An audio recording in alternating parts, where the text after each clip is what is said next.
gran historia de la Guerra Civil Española.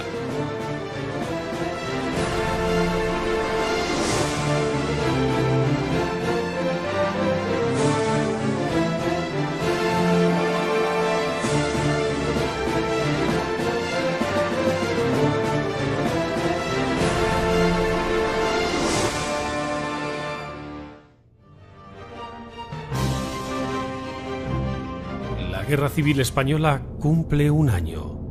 Después de las batallas del Jarama y Guadalajara, Madrid sigue en manos republicanas, por lo que los nacionales llevan su objetivo a la cornisa cantábrica.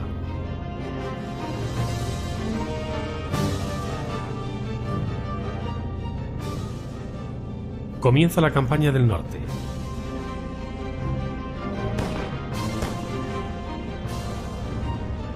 El avance nacional es imparable, pese a la dura resistencia de vascos, santanderinos y asturianos.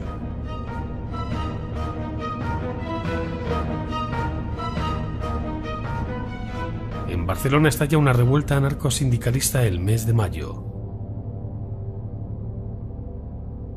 Largo Caballero dimite y Azaña encarga la formación del nuevo gobierno a Juan Negrín.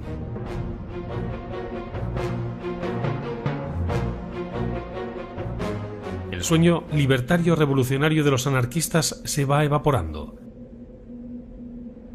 La CNT es desposeída de su privilegiada posición en Cataluña y se consuma el aniquilamiento total del POUM.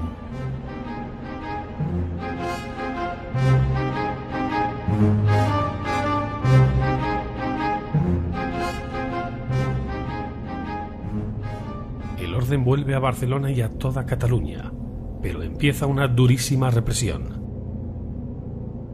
Andrés Nin, el líder del POUM, es secuestrado, torturado y asesinado por fuerzas afines al gobierno de Negrín. A su vez, la República ordena una serie de acciones de apoyo indirecto para aliviar la presión sobre Vizcaya, en el frente de la Universitaria y en la Granja. Pero nada puede frenar el avance nacional. Tras las primeras avanzadillas de la infantería, los tanques nacionales llegan al centro de Bilbao. Entre las 5 y las 6 de la tarde se ocupará toda la villa. Los puentes de Bilbao han sido volados en la retirada de las tropas republicanas para entorpecer el avance del enemigo. Los pontoneros nacionales, una vez dentro de Bilbao, instalan pasarelas sobre barcazas y lanchones para poder atravesar el río Nervión. La toma de Bilbao supone un hito decisivo en el desarrollo de la guerra. Los nacionales conquistan una gran ciudad y una de las más importantes zonas industriales de España. Los nacionales ya pisan suelo montañés. Las tropas nacionales, sin apenas descanso, avanzan hacia su próximo objetivo: Santander.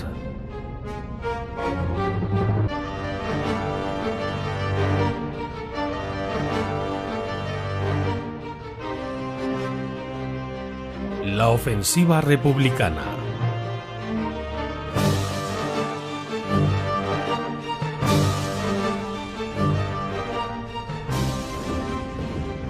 El 14 de agosto de 1937, recuperadas las fuerzas nacionales que se desplazaron al centro para la batalla de Brunete, comienza la ofensiva franquista sobre Santander.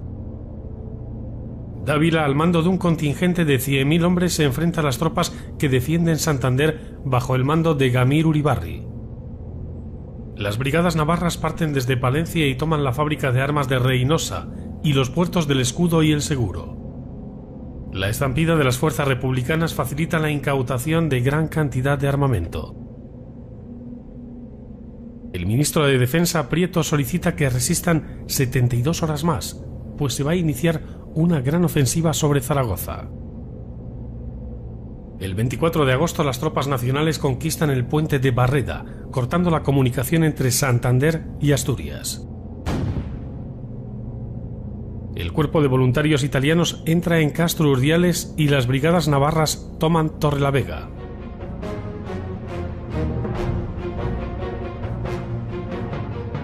Gamir Uribarri, jefe máximo de las fuerzas republicanas, firma la orden de evacuación, la retirada general hacia Asturias.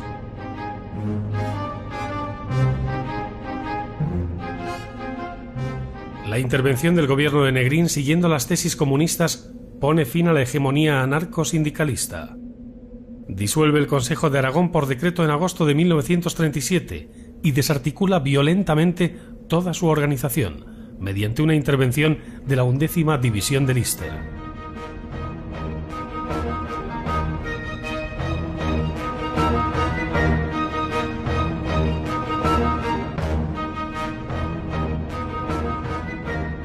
Lister, excediéndose en sus atribuciones, ocupa militarmente Aragón, detiene a los miembros libertarios del Consejo y recupera para el gobierno todas las facultades estatales de las que se ha visto privado. Negrín se ha transformado en un dictador con el beneplácito del comunismo y los partidos burgueses. 24 de agosto de 1937.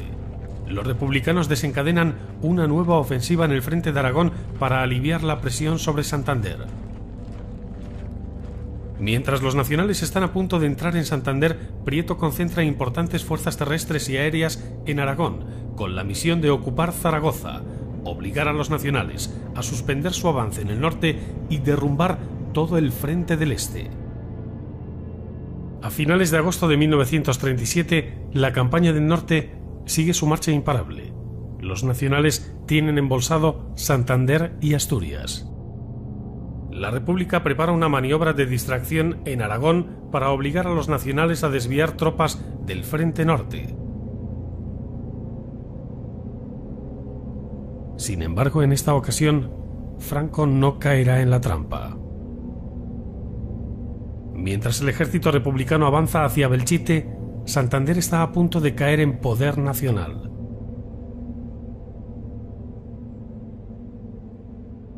Franco no modifica su estrategia en el norte. El plan republicano consiste en abrir un pasillo entre Belchite y Quinto y lanzarse sobre Zaragoza, una plaza lo suficientemente importante como para forzar al enemigo a acudir en su socorro. Se trasladan al frente de Aragón las más destacadas unidades republicanas que han participado en la batalla de Brunete, convenientemente reorganizadas. Son en total algo más de 80.000 hombres, carros blindados, piezas de artillería y baterías antiaéreas.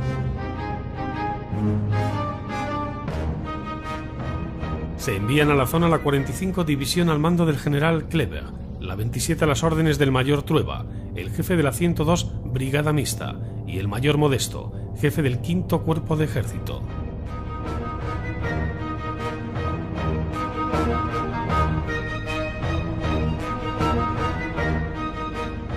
La dirección del conjunto se asigna al general Pozas, jefe del Ejército del Este. Instala su cuartel general en Bujalaroz, antiguo feudo anarquista, a unos 90 kilómetros al este de Zaragoza. Es también llamada la 11ª División de Lister, la 46 del Campesino, varias unidades anarquistas y otras unidades independientes. La situación de semiabandono por parte de los nacionales del frente aragonés permite y facilita el desconcierto y la sorpresa inicial de la ofensiva. El Frente Nacional presenta un acusado entrante al sur del Ebro que permite su estrangulamiento, dada la escasa densidad de las tropas que lo defienden y las facilidades que ofrece el terreno para las infiltraciones.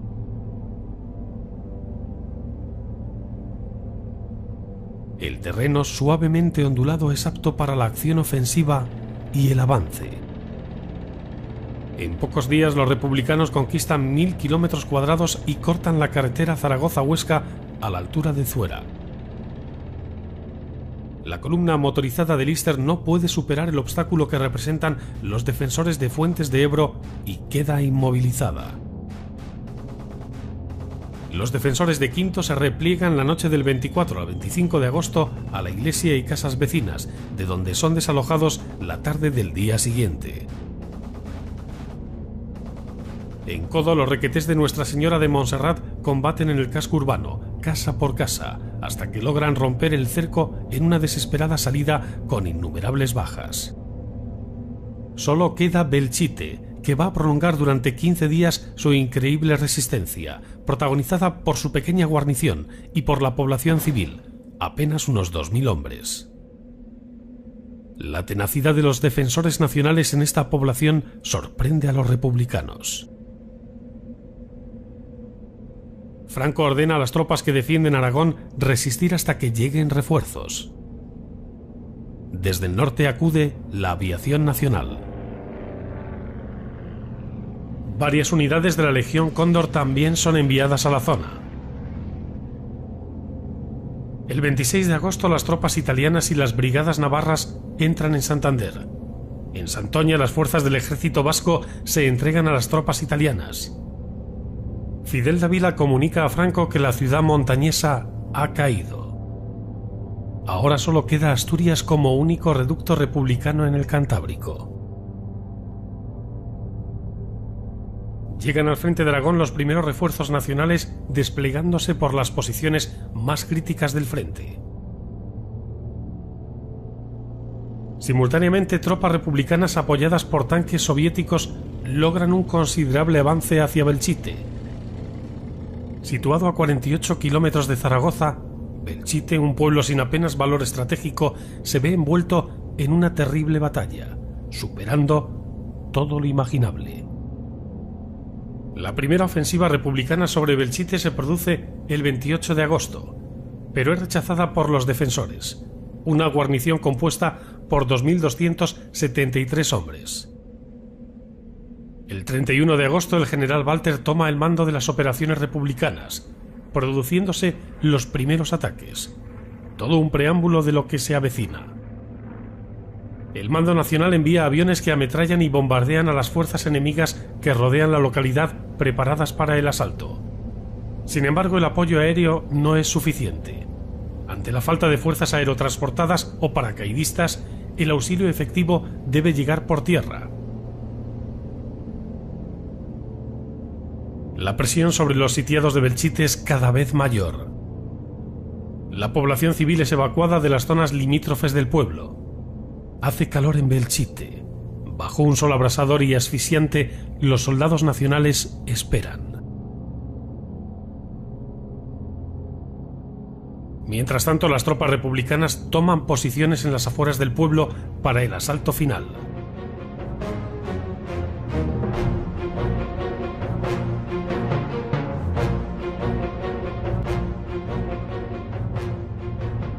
Cuando la ofensiva sobre Zaragoza empieza a flaquear, se intensifica el ataque contra Belchite, participando en esa jornada 20 carros de combate.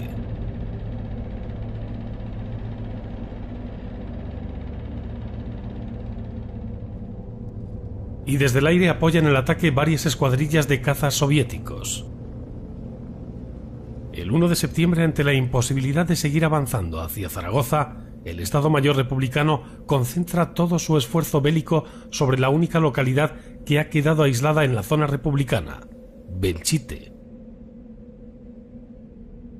El mando republicano reconoce internamente que es imposible la toma de Zaragoza y opta, una vez más, por la defensa y la consolidación del terreno conquistado. El avance se detiene y las fuerzas de 20.000 hombres se concentran en Belchite.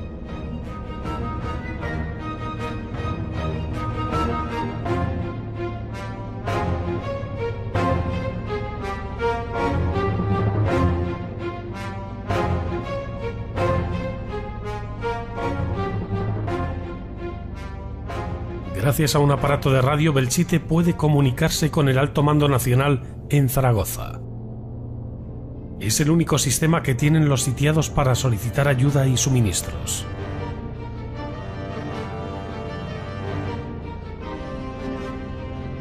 Los sitiados carecen de víveres y municiones a pesar de que la aviación nacional procura arrojárselos.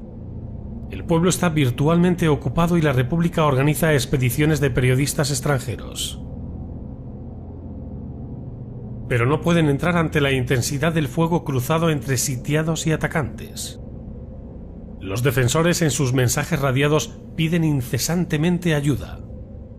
Pero la localidad está completamente rodeada por tropas republicanas. Belchite ha quedado aislado de la zona nacional.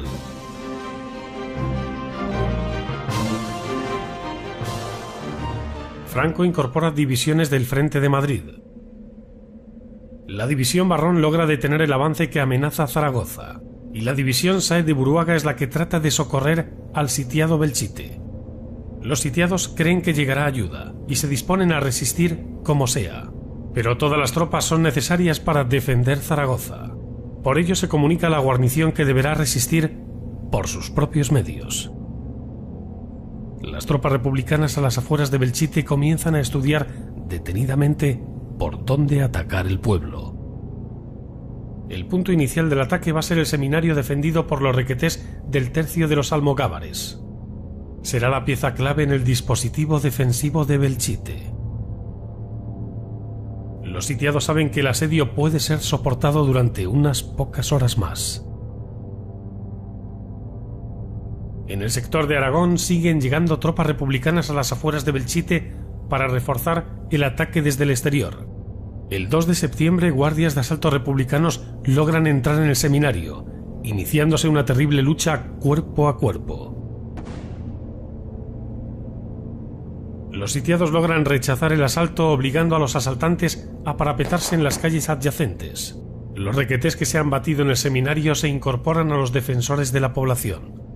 Unas horas más tarde, los republicanos vuelven al ataque, esta vez con el objetivo de sabotear el depósito de agua y el transformador. Los combates ya se producen en la calle Mayor, donde se han logrado infiltrar los republicanos. Mientras en la periferia el grueso de las fuerzas del general Pozas fija posiciones. Agazapados en los parapetos y tapias que rodean al pueblo, los soldados republicanos esperan. Saben que el ataque final sobre Belchite es inminente.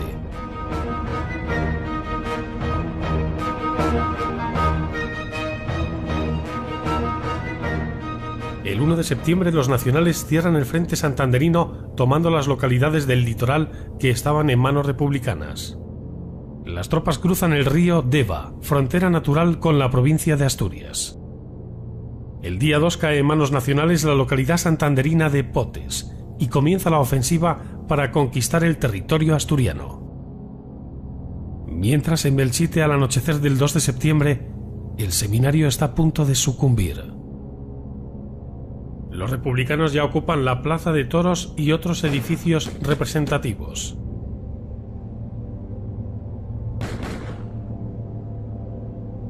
Las bajas ya alcanzan las 400 personas.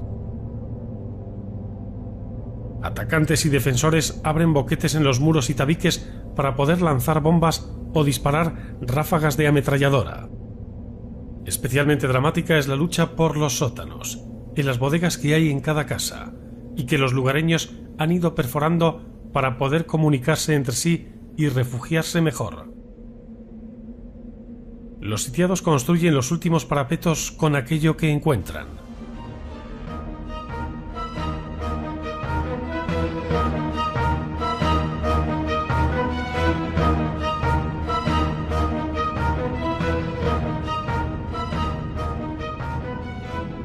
El 3 de septiembre los radiogramas de los nacionales dejan traslucir el drama de la situación.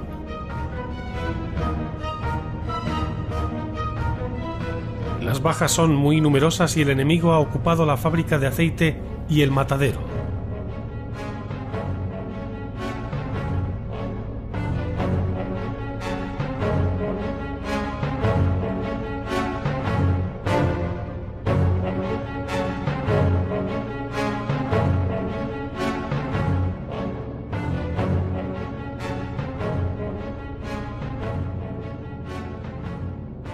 El círculo del asedio se ha cerrado. Aunque sin tener un carácter decisivo, la lucha también se da en el aire, enfrentándose grandes formaciones de aviones de ambos bandos. Los nacionales despliegan sobre todo la aviación italiana trasladada desde el norte y el centro, así como al grupo de García Morato.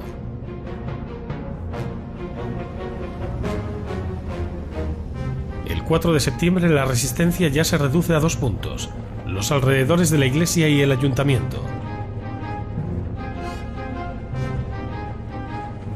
se comunica al alto mando republicano que ha aparecido otro foco de resistencia en la casa de la boticaria, compuesto por soldados y civiles que se han retirado de otras barricadas. Las tropas republicanas intensifican el ataque concentrándose en los últimos focos de resistencia. Mientras Belchite está a punto de caer, Zaragoza resiste.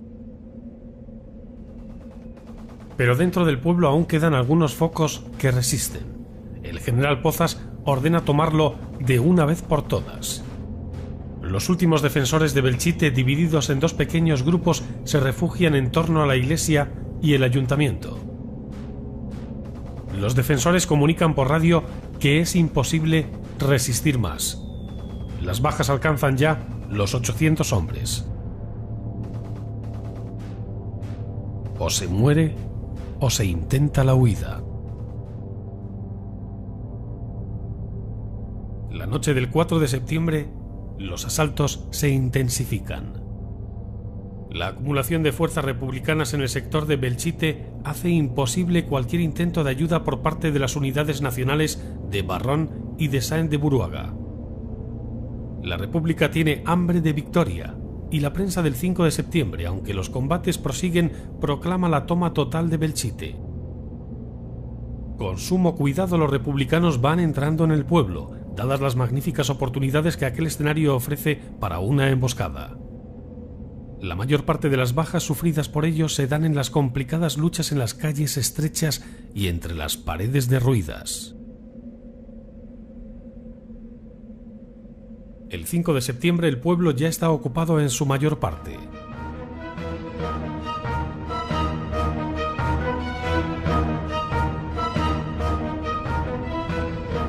El general Pozas se presenta en persona a comprobarlo. Los sitiados piden permiso al alto mando para escapar del pueblo. Seguidamente inutilizan la radio. Los republicanos prenden fuego a los pocos edificios que aún quedan en pie, sin reparar si dentro de ellos quedan soldados enemigos o incluso civiles. En la torre de la iglesia todavía resiste un reducido grupo de nacionales a los que es imposible hacer bajar. Deciden incendiarla. El incendio y el relevo de las fuerzas republicanas favorecen los planes de evasión de los sitiados. El teniente coronel nacional San Martín se queda con los más de 600 heridos y ordena al comandante Santa Pau que encabece la huida de los últimos 500 hombres, en una salida desesperada y heroica.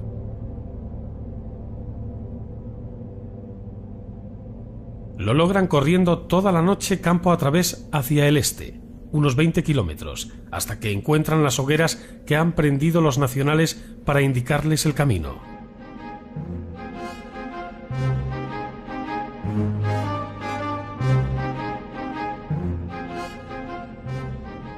Muchos de los hombres quedan en el campo, muertos, heridos o prisioneros. Entre ellos el comandante Santa Pau, defendiendo moribundo la retirada del resto de la expedición. Menos de 200 alcanzan las líneas nacionales. Con las primeras luces del 6 de septiembre los republicanos van ocupando, sin disparar un solo tiro, todos los puntos del pueblo.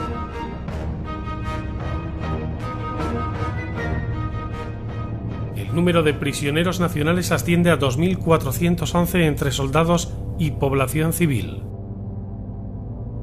El botín capturado asciende a unos 2.000 fusiles, 27 ametralladoras, morteros, baterías de 75 milímetros, abundante munición y diverso material.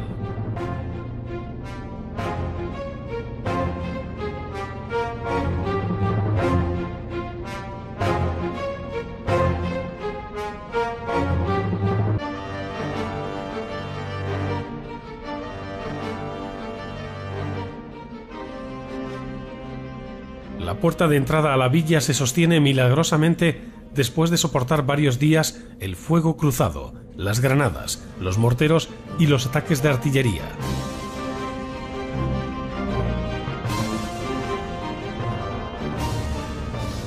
Pero la calle mayor queda destrozada, los edificios rotos por las bombas y el suelo cubierto de cascotes y muertos.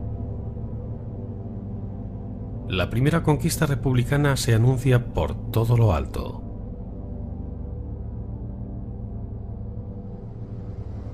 Belchite es una clara demostración de que el ejército popular ya está en condiciones de pasar a la ofensiva.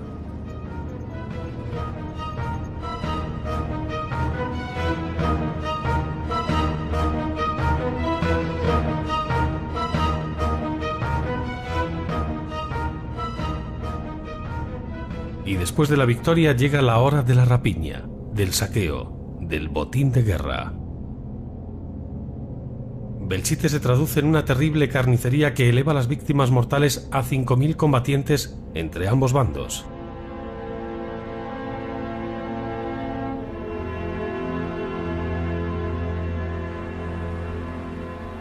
La iglesia y convento de San Agustín, la Torre del Reloj, la parroquia de San Martín, el convento de San Rafael quedan destrozados. De los prisioneros hechos en Belchite, 68 son fusilados por traidores a la República.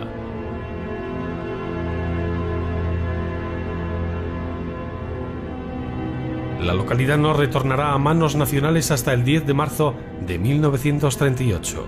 En el norte de España los nacionales siguen su avance imparable. Desde el este la 4ª Brigada de Navarra progresa por la costa asturiana y la 5ª y la 6ª lo hacen por la carretera de Cabrales.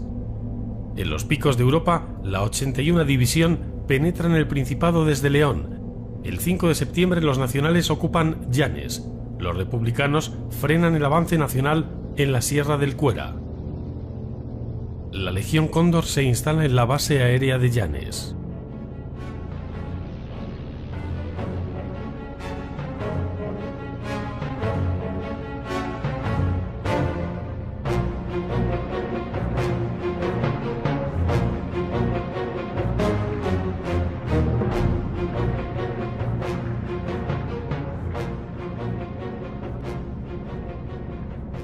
Se producen duros combates en el desfiladero del Mazuco. La primera Brigada de Navarra intenta expulsar a la 184 Brigada Republicana con apoyo artillero y bombardeos de la aviación, pero el ejército popular resiste en la línea del frente. Ambas formaciones reciben refuerzos, pero el frente se estabiliza.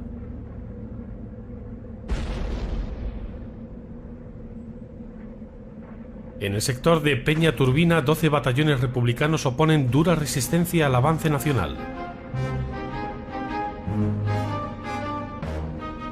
El 9 de septiembre, tropas comandadas por Muñoz Grandes prosiguen su marcha desde el sur para tomar los puertos de Pajares y Piedrafita.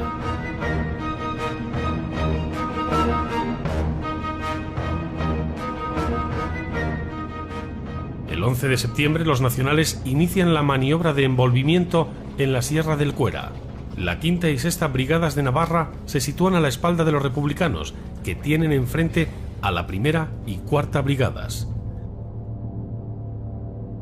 Los mandos republicanos deciden retrasar la línea defensiva hacia el oeste, para así proteger Gijón.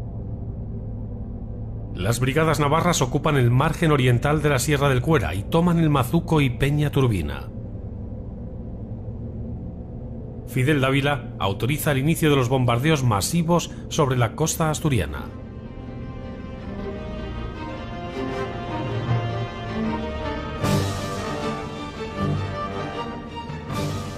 Con el apoyo de la aviación, las brigadas navarras van minando la resistencia republicana.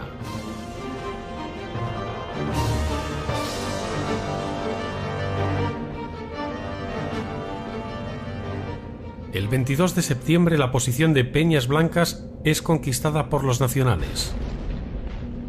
Los republicanos vuelven a utilizar la política de tierra quemada. Desde el este las brigadas navarras ocupan Ribadesella.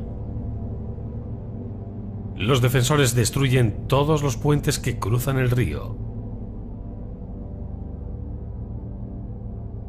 Y los nacionales alcanzan los lagos de Covadonga.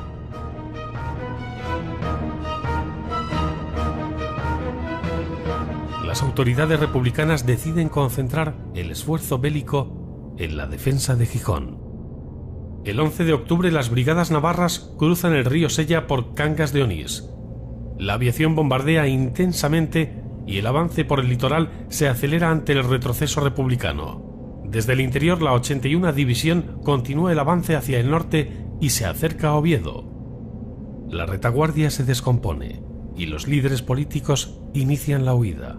El cerco sobre Gijón se estrecha y la aviación lanza duros ataques durante la noche. Desde el sur y el este, las brigadas navarras y la 81 División han tomado todas las poblaciones importantes y mantienen cercado a Gijón. El 21 de octubre los republicanos entregan la plaza de Gijón a los nacionales. El Consejo de Asturias, días antes de abandonar la ciudad, ordena la destrucción de todas las industrias militarizadas. La oculta quinta columna se hace con el control de los principales edificios, entre ellos el de la radio, desde donde se reclama ayuda a las brigadas navarras para que tomen la ciudad.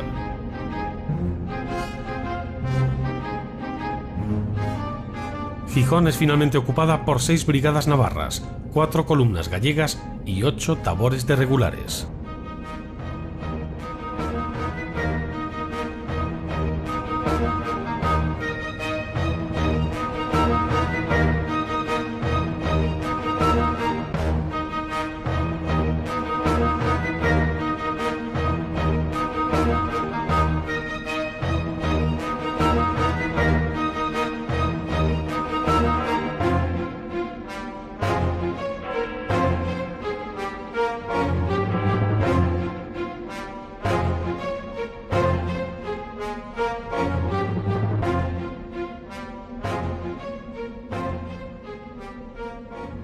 La toma de Avilés supone el fin del Frente Norte republicano.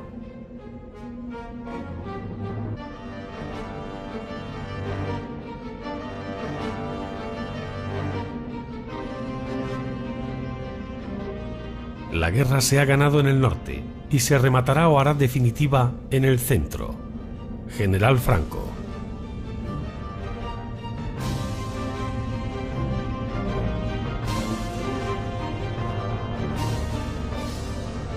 Octubre de 1937. Se cumple un año y medio de la Guerra Civil. El avance nacional es imparable. Dominan ya más de la mitad del territorio español. El triunfo en el norte da una enorme estabilidad a la retaguardia nacional. Las tropas de Franco dan por finalizada la campaña del norte, ocupando los últimos territorios asturianos y dominando por completo el control del Cantábrico. En adelante, las tropas nacionales que han participado en el norte podrán desplazarse a otros puntos de España para combatir en otros frentes. A ellas se les unen curtidos soldados gallegos, reclutas asturianos y exsoldados de la República. El Estado Mayor de Franco se reúne para preparar una nueva ofensiva sobre Madrid y acabar con la resistencia de la capital. El gobierno de la República debe reaccionar urgentemente. El general Vicente Rojo debe planificar una nueva ofensiva. Perdido el norte, concentrará sus fuerzas en Teruel, en el Bajo Aragón, para frenar la ofensiva nacional sobre Madrid.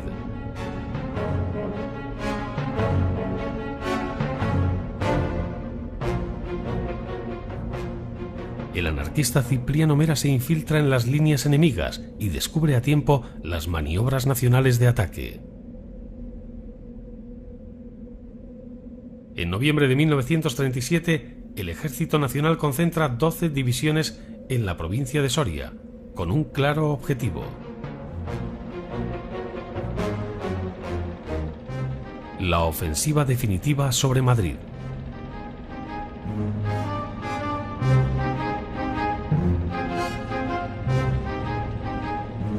Con esa información, el Estado Mayor republicano planea para diciembre un ataque envolvente sobre Teruel, desbaratando así la ofensiva nacional sobre Madrid. La ciudad es una capital de provincias pequeñas, sin apenas valor estratégico, y las fuerzas nacionales que la defienden son escasas. Teruel se encuentra a modo de cuña en territorio republicano, por lo que es fácil de atacar y envolver. Las tropas de Domingo Rey de Harcourt, gobernador militar, son de segunda línea, poco nutridas de oficiales y con escasa instrucción. La guarnición de la plaza está constituida por 3.000 hombres que defienden Teruel. Los defensores conocen su extrema debilidad y la información les indica que el enemigo piensa atacarles.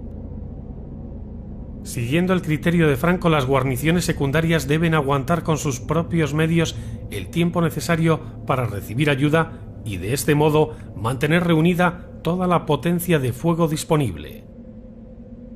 Teruel ocupa una posición muy precaria en el extremo de la punta de lanza nacional que amenaza Valencia y toda la retaguardia republicana. Siempre ha sido una plaza sitiada unida a Zaragoza por el ferrocarril y la carretera de Calatayud, ambos bajo la amenaza de la artillería republicana emplazada en los altos de Celadas y del Muletón. Miércoles 15 de diciembre de 1937. El general Vicente Rojo da la siguiente orden a todas las unidades. Los combatientes deberán tener presente que los momentos son trascendentales, que necesitamos una victoria resonante a toda costa. Se trata de estrangular el saliente turolense estableciendo un nuevo frente desde Campillo al Muletón y embolsando a todas las fuerzas situadas en él. Más de 100.000 soldados republicanos avanzan hacia la ciudad, apoyados por 300 piezas de artillería y 200 tanques.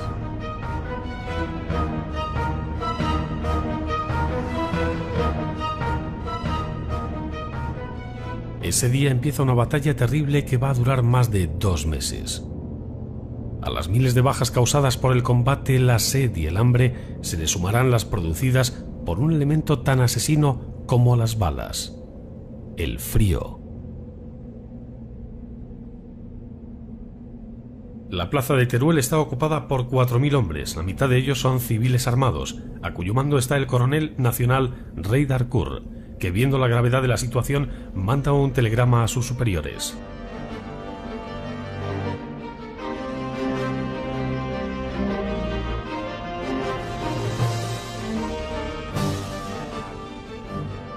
Atacado por todos los frentes, se resiste. Moral elevada. No obstante, precisa urgente socorro. El ataque republicano sobre Teruel hace renunciar a Franco a la ofensiva sobre Madrid para acudir en auxilio de la ciudad sitiada. Ante la gravedad de los acontecimientos, Franco manda a movilizar tropas para presentar batalla a los republicanos.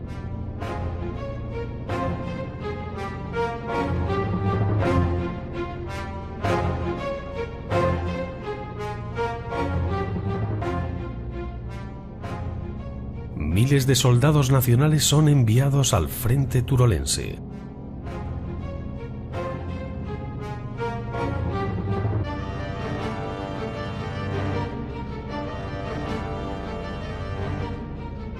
El 22 de diciembre se desarrollan los combates cuerpo a cuerpo en el centro de la ciudad.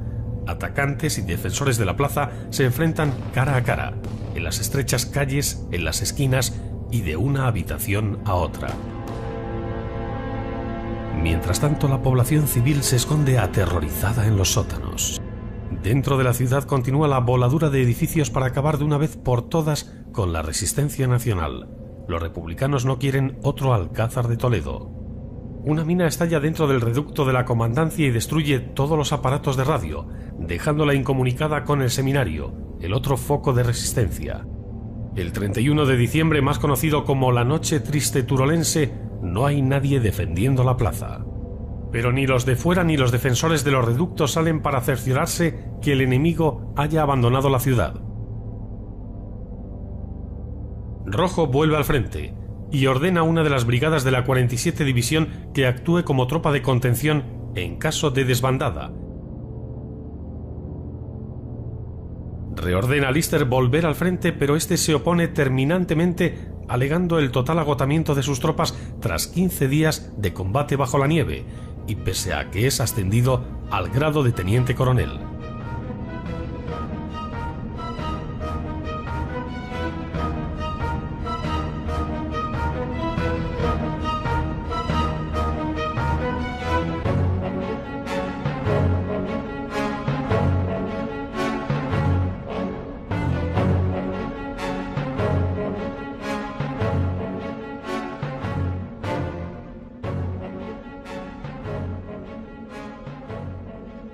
Durante varias horas, Teruel no fue de nadie. El general Rojo no está dispuesto a que se repita el episodio del Alcázar de Toledo. Ordena la voladura del seminario y la comandancia, últimos reductos nacionales. Después de una agonía insostenible, el coronel rinde la comandancia el 7 de enero.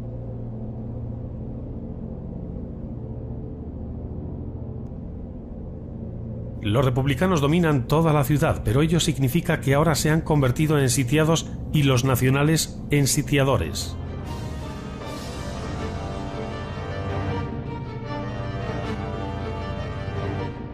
La población civil es evacuada después de casi un mes de agonía. Mujeres, ancianos y niños salen del infierno de hambre, frío y muerte que ha sido Teruel. El alto mando nacional sabe que la lucha por Teruel no ha hecho más que empezar.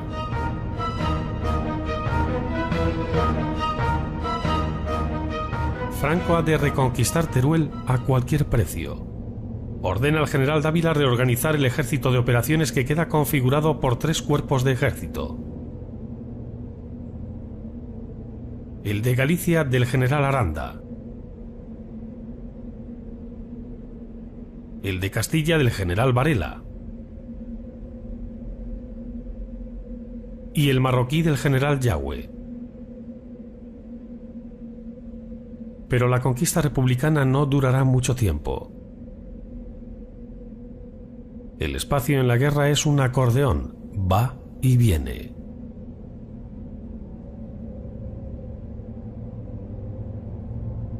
El gobierno de la República abandona Valencia y se traslada a Barcelona.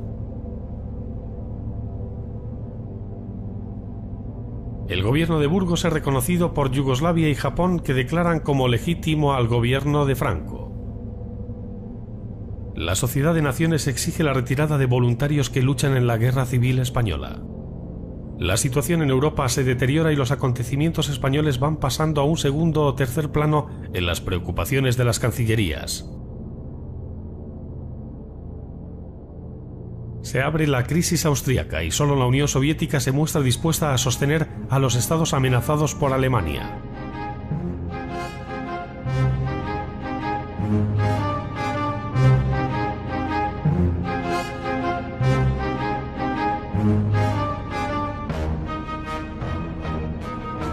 En España, entre tanto, toda la atención sigue puesta en una pequeña capital de provincias, Teruel.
Largo Caballero dimite y Azaña encarga la formación del nuevo gobierno a Juan Negrín.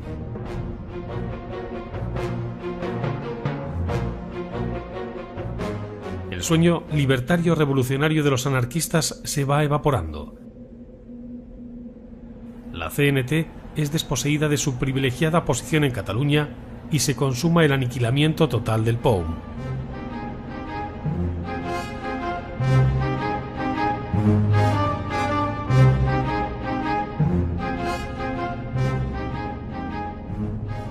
El orden vuelve a Barcelona y a toda Cataluña, pero empieza una durísima represión. Andrés Nin, el líder del POUM, es secuestrado, torturado y asesinado por fuerzas afines al gobierno de Negrín. A su vez, la República ordena una serie de acciones de apoyo indirecto para aliviar la presión sobre Vizcaya, en el frente de la Universitaria y en la Granja. Pero nada puede frenar el avance nacional. Tras las primeras avanzadillas de la infantería, los tanques nacionales llegan al centro de Bilbao. Entre las 5 y las 6 de la tarde se ocupará toda la villa. Los puentes de Bilbao han sido volados en la retirada de las tropas republicanas para entorpecer el avance del enemigo. Los pontoneros nacionales, una vez dentro de Bilbao, instalan pasarelas sobre barcazas y lanchones para poder atravesar el río Nervión. La toma de Bilbao supone un hito decisivo en el desarrollo de la guerra. Los nacionales tienen embolsado Santander y Asturias. La República prepara una maniobra de distracción en Aragón para obligar a los nacionales a desviar tropas del frente norte.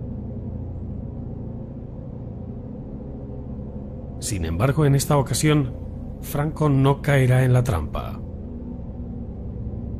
Mientras el ejército republicano avanza hacia Belchite, Santander está a punto de caer en poder nacional.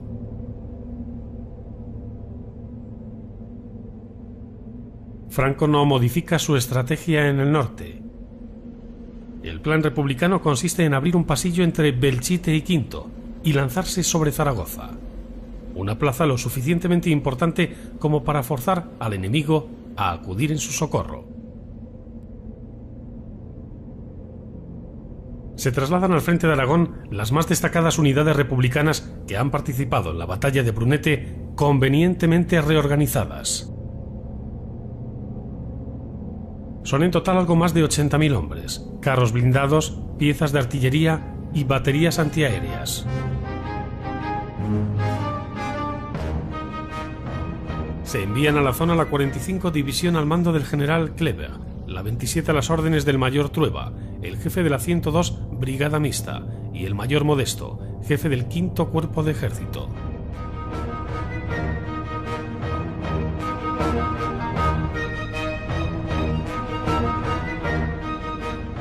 La dirección del conjunto se asigna al general Pozas, jefe del ejército Toman Torrelavega.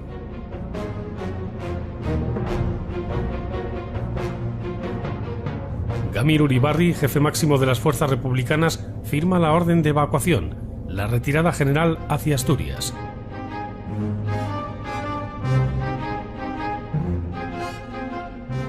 La intervención del gobierno de Negrín, siguiendo las tesis comunistas, pone fin a la hegemonía anarco-sindicalista. Disuelve el Consejo de Aragón por decreto en agosto de 1937 y desarticula violentamente toda su organización, mediante una intervención de la 11ª División de Lister.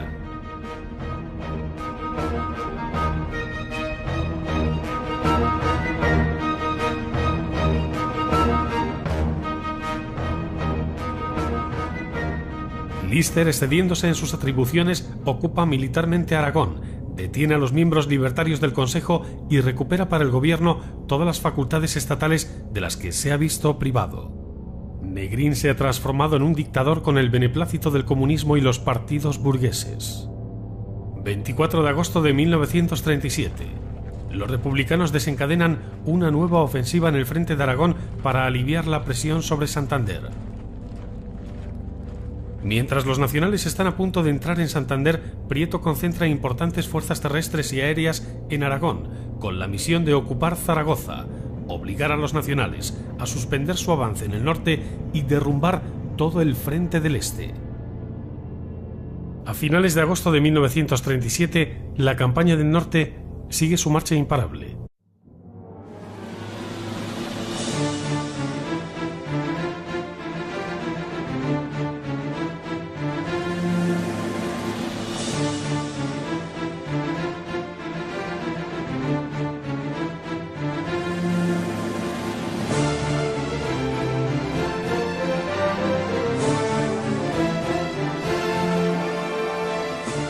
gran historia de la Guerra Civil Española.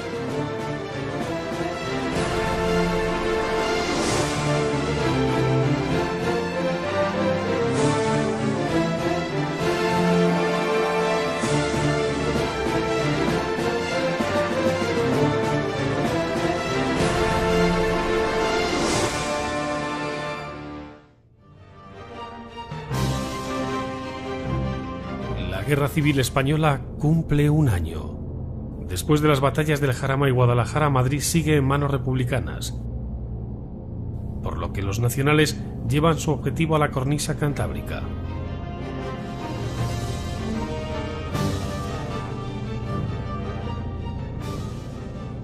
Comienza la campaña del norte.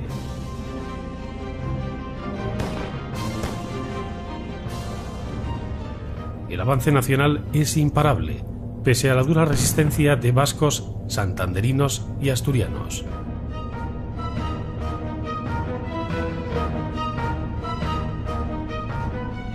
En Barcelona estalla una revuelta anarcosindicalista el mes de mayo. Los nacionales conquistan una gran ciudad y una de las más importantes zonas industriales de España. Los nacionales ya pisan suelo montañés. Las tropas nacionales, sin apenas descanso, avanzan hacia su próximo objetivo, Santander.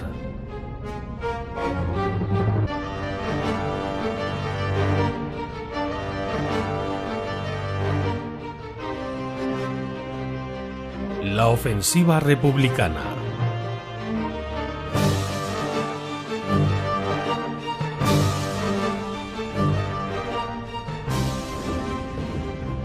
El 14 de agosto de 1937, recuperadas las fuerzas nacionales que se desplazaron al centro para la batalla de Brunete, comienza la ofensiva franquista sobre Santander.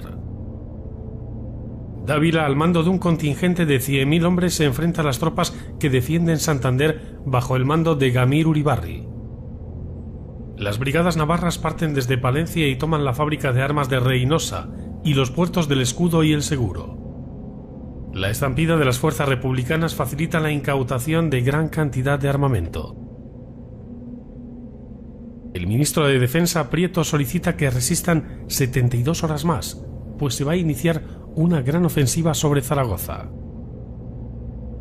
El 24 de agosto las tropas nacionales conquistan el puente de Barreda, cortando la comunicación entre Santander y Asturias.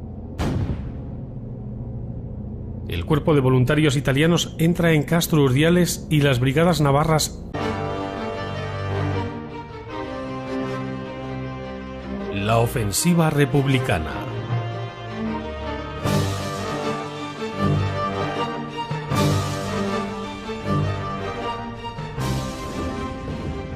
El 14 de agosto de 1937, recuperadas las fuerzas nacionales que se desplazaron al centro para la batalla de Brunete, comienza la ofensiva franquista sobre Santander. Dávila, al mando de un contingente de 100.000 hombres, se enfrenta a las tropas que defienden Santander bajo el mando de Gamir Uribarri. Las brigadas navarras parten desde Palencia y toman la fábrica de armas de Reynosa y los puertos del Escudo y el Seguro. La estampida de las fuerzas republicanas facilita la incautación de gran cantidad de armamento. El ministro de Defensa, Prieto, solicita que resistan 72 horas más, pues se va a iniciar una gran ofensiva sobre Zaragoza. El 24 de agosto las tropas nacionales conquistan el puente de Barreda, cortando la comunicación entre Santander y Asturias. El cuerpo de voluntarios italianos entra en Castro Urdiales y las brigadas.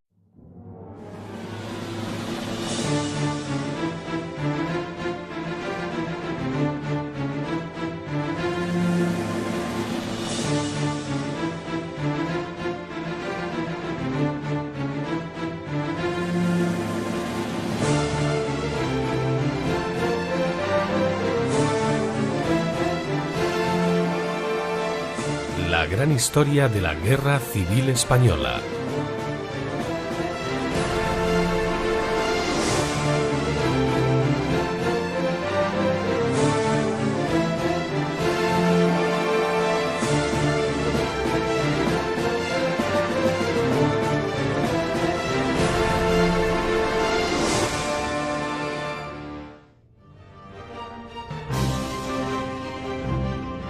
La Guerra Civil Española cumple un año.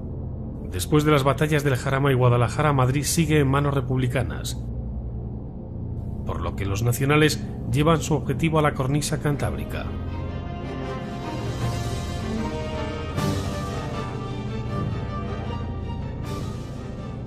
Comienza la campaña del norte.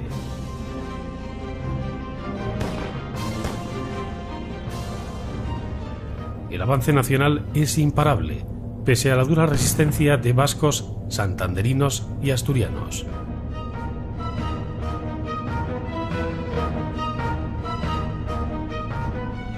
En Barcelona estalla una revuelta anarcosindicalista el mes de mayo.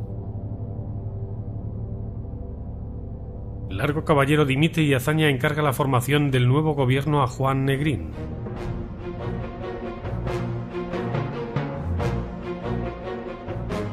El sueño libertario revolucionario de los anarquistas se va evaporando. La CNT es desposeída de su privilegiada posición en Cataluña y se consuma el aniquilamiento total del POUM.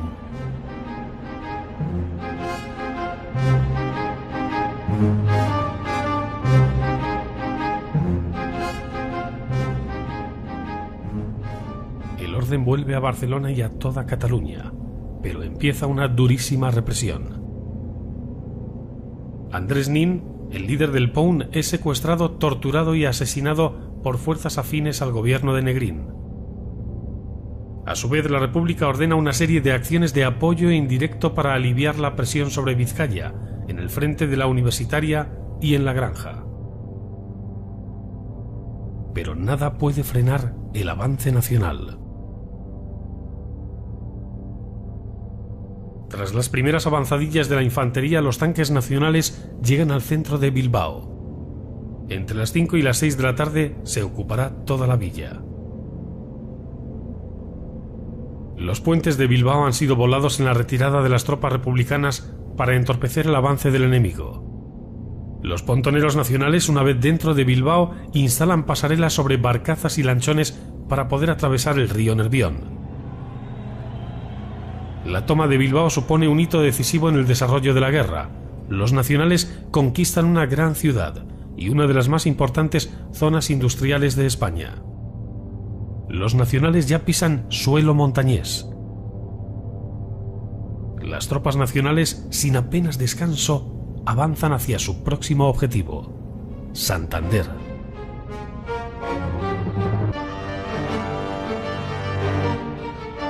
Brigadas navarras toman Torrelavega.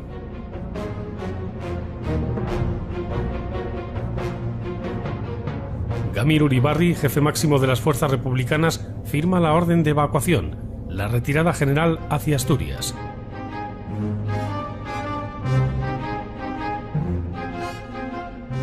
La intervención del gobierno de Negrín, siguiendo las tesis comunistas, pone fin a la hegemonía anarcosindicalista. Disuelve el Consejo de Aragón por decreto en agosto de 1937 y desarticula violentamente toda su organización, mediante una intervención de la 11ª División de Lister.